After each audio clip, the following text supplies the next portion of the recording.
Le Seigneur soit avec vous. Rendre témoignage. C'est le message de ce deuxième dimanche du temps ordinaire de l'année liturgique A. Jean-Baptiste rend témoignage de ce qu'il a reçu comme message de la part de Dieu. Celui sur qui tu verras l'Esprit descendre et demeurer, celui-là baptise dans l'Esprit Saint. Moi, j'ai vu et je rends témoignage. C'est lui, le Fils de Dieu. Comme il est beau de contempler les circonstances dans lesquelles Jésus commence son ministère. Il va se faire baptiser par Jean-Baptiste. Jean-Baptiste lui-même n'a reçu son autorité d'aucun pouvoir humain, mais de Dieu seul. Jésus se révèle publiquement donc par l'entremise de Jean-Baptiste et non pas par les prêtres et les autorités instituées du peuple. C'est très instructif ça.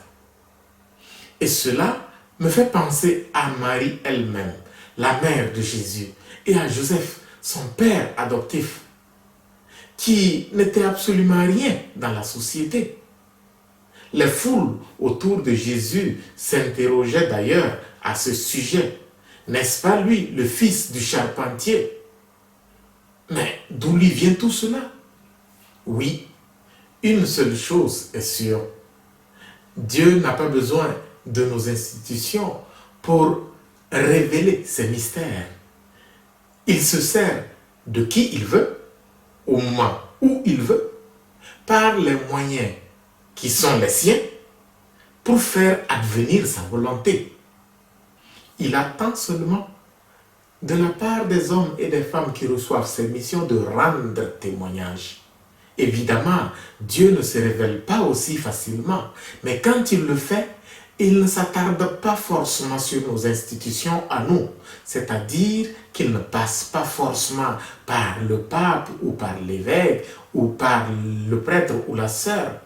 Dieu se sert de qui il veut pour se révéler. Et c'est Jean-Baptiste, le prophète sorti de nulle part, qui montrera Jésus au monde. Un Jésus lui-même sorti d'une famille banale et ordinaire, la famille de Marie et de Joseph.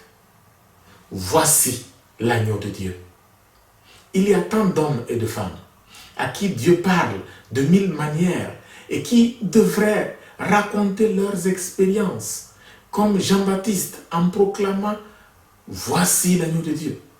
Mais quelle tristesse de constater qu'ils évitent de rendre témoignage, comme Jean-Baptiste, parce que tout simplement, ils ne sont ni évêques, ni prêtres, ni sœurs, etc.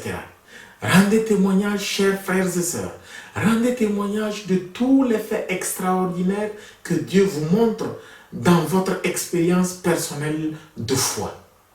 Parce que pour attirer une âme à la foi, on n'a pas toujours besoin d'être un théologien.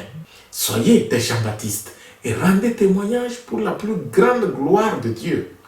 Amen. Le Seigneur soit avec vous.